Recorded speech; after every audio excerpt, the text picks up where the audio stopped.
perbedaan di dalam satu hal, ya, itu ada yang bisa disatukan, ada yang tidak bisa disatukan. Apa perbedaan yang tidak bisa disatukan? Yaitu perbedaan antara ada hak dan batil. Maka hak dan batil itu tidak akan bisa kita persatukan, ya. Mati-matianlah kita, ya, berkata untuk bersatu, ya. Ketika ada di situ hak dan batil, maka tidak akan bisa bersatu.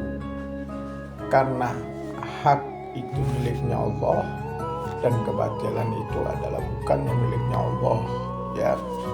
Allah tidak senang sesuatu kebatilan.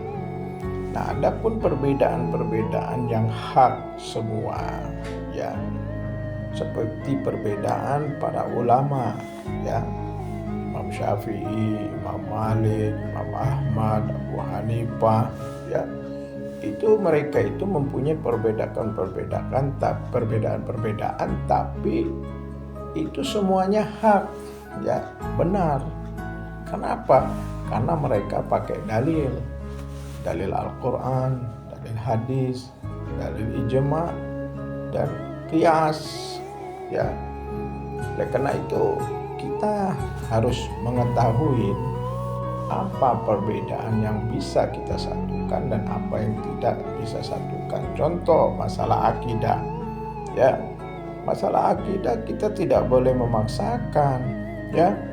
Kalau di antara kita misalnya ada yang mengikuti Al-Asy'ari wal Maturidi, ya, lalu akidah lain memaksakan, ya, ini akidah ini benar, ya, akidah yang ini benar, ya.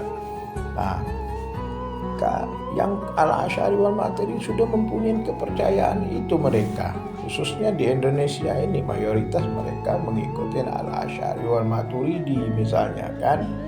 Oleh karena itu tidak usahlah kita untuk memaksakan, apalagi sampai kita menyuruh orang.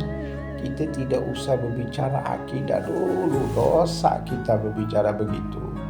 Kita kantongin dulu akidah kita. Akidah itu tidak bisa dikantongin. Saya berpesan buat diri saya pribadi dan antum-antum semua, ya, akidah itu tidak bisa dikantongin.